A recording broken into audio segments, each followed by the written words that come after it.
Today's top story from the perspective of someone who's there. You are looking live. This just in. Not my beat.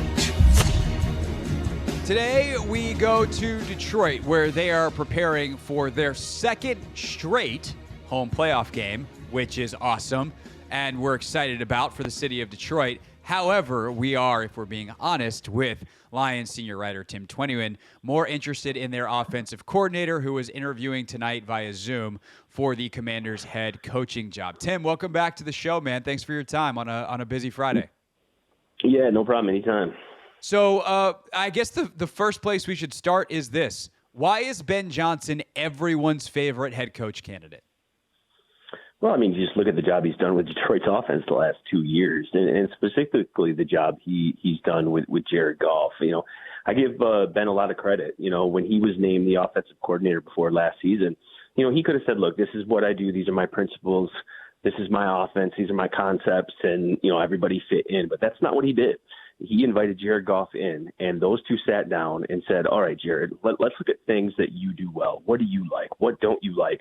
Now, obviously, Ben's got some principles. He's going to, you know, just want to be a part of his offense. But they built that thing around what the quarterback does well. And I think that's, you know, that was a recipe for success. It allowed Jared to take ownership of the offense. He's obviously very comfortable in it. You look at his performance the last 2 years, Pro Bowl caliber, you know, level at quarterback. And you look at this offense and they rank the top 5 in every major statistical category on offense. So, look, they're versatile. They can run the ball. They can throw it.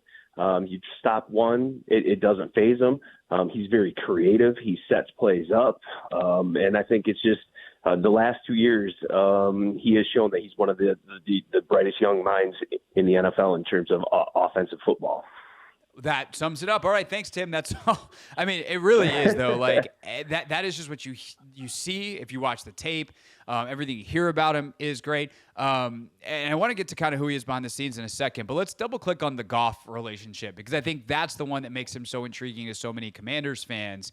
Is that we assume that whoever they get at quarterback will not be Patrick Mahomes, former Tom Brady, Peyton Manning type, even Joe Burrow, you know, your top guy who could kind of play for anyone. It's going to be more on the Goff level, where you get someone who's probably pretty talented at the number 2 pick in the draft, but is going to need the right coach to develop them. So what has that relationship been like? Because we've seen Goff absolutely flourish there in Detroit. Yeah, it's been a terrific relationship. I mean, you just ask Goff, and he couldn't say more glowing things about Ben Johnson. And again, you know, I think if you're Washington, and if that's where it ends up, you know, you get a young quarterback, it's just what I said about what he did with Goff. He's going to sit down, they're going to go over the tape, and they're going to look at exactly what he does well, what he doesn't do well.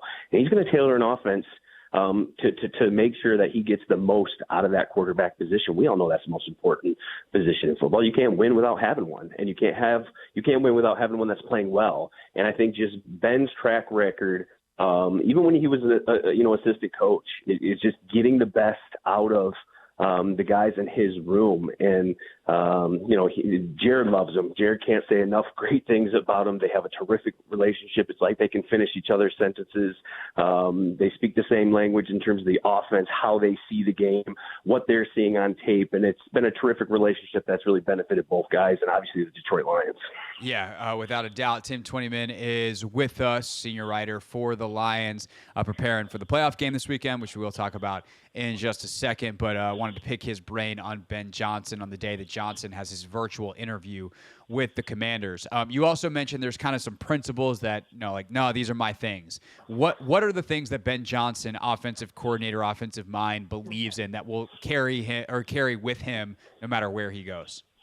Yeah, versatility for one. I mean, you just go back to the Week 6 game against Tampa Bay, this matchup that we're going to see on Sunday at Ford Field. That happened in Tampa. And look, Tampa does a great job with run defense. They're one of the top run defensive teams in the NFL, and the Lions didn't have Jahmyr Gibbs for that game.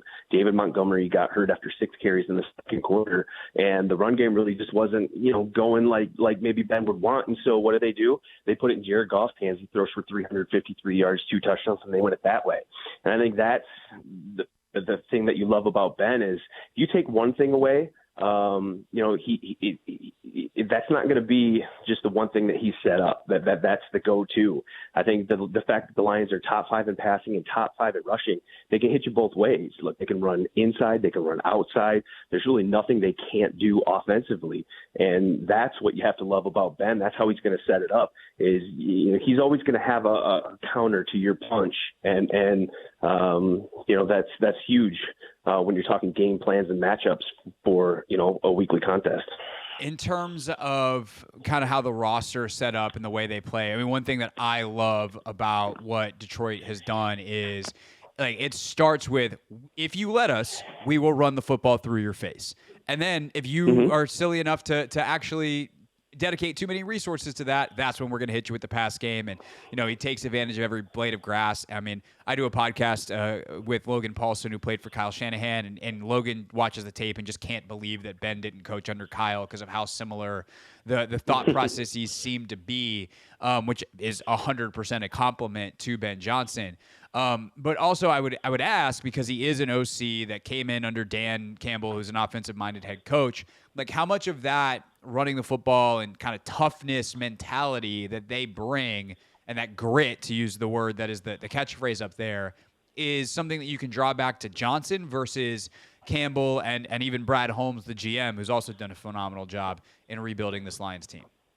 Yeah, it's very much Campbell's offense, too. You have to remember he was in New Orleans under Sean Payton for 5 years as the assistant head coach before he came to Detroit. So, look, they played pretty good football there for a long stretch in New Orleans, too. And with Alvin Kamara, it was kind of that same thing, right? They were able to run at you, but if you focus, if you put 6 in the box, 7 in the box, then Drew Brees and those wide receivers and would pick you apart. And it's very much the same thing here. But look, Dan Campbell was the play caller when Ben Johnson was the pass game coordinator. So, they obviously worked very closely together. But Ben has always talked about, too, running the football is really key to him. I think what he's able to do in the outside zone, the inside stuff, and then with play action, I think that's really when the Detroit Lions are able to run the football early. And now you put the play action stuff and some of the concepts and route trees that he's put together, some of the trick plays, the flea flicker that they've used a ton here.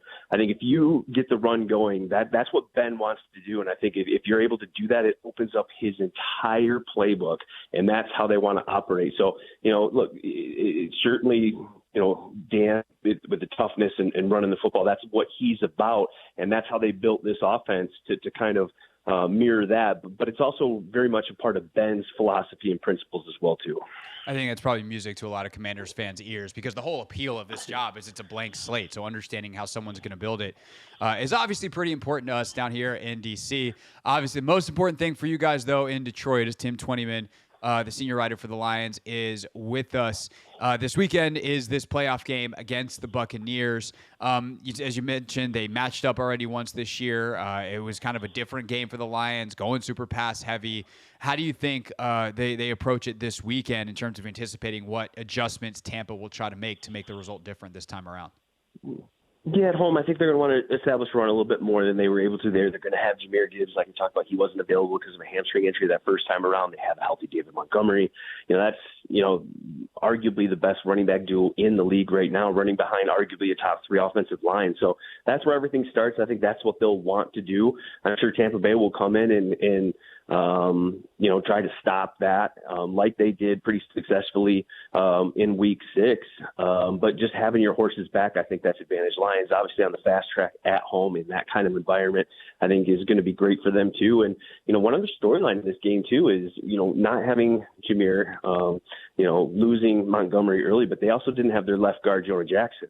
Brian Branch, their terrific nickel cornerback, didn't play in the first game. C.J. Gardner-Johnson was hurt, didn't play in the first game. So the Lions are getting a lot of reinforcements back that they didn't have in that week 6 game that they won 20-6 and played really well.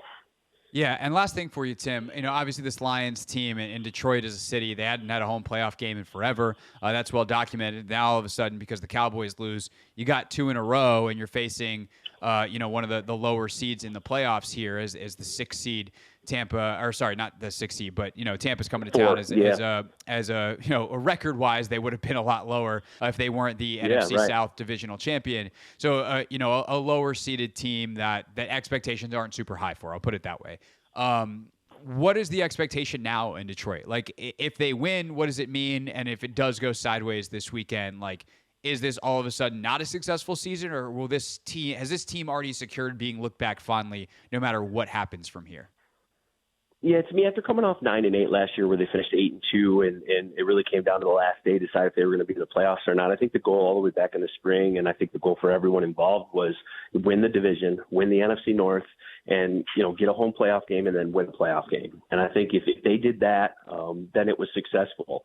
Now, obviously you've got bigger goals ahead, and everybody's going to be a Green Bay Packer fan on Saturday, because if they end up beating San Francisco, now you get the Packers at home in the NFC Championship game, and I can't even begin to imagine what that atmosphere would be like in Detroit if that was the case. But look, I think it's a successful season. Even if they lose this week, it'll obviously be very disappointing, because you feel like you could have went farther. But this is a young team, the fourth youngest team in the league to be at this point. So you look at all their stars, all their core guys, first, second, third year guys. So I think they've established something that they can continue going, for the foreseeable future. And you got to love that if you're a Detroit Lions fan. But it's a successful season. There'd be disappointment, and certainly you want more, because I think it's right there in the grasp for them. No doubt. Very much looking forward to this game this weekend. Very much hoping that whether it's that home game against the Packers or a trip to San Francisco, that there's at least one more game for the Lions this year. It's such a fun team to watch. Tim, thanks so much for joining us during a busy time for you, and wishing everybody in Detroit the best this weekend. Yeah, sounds good. Enjoy the games this weekend. Hey, this is DA, and you're listening to The Hoffman Show on the Team 980 and the Odyssey app.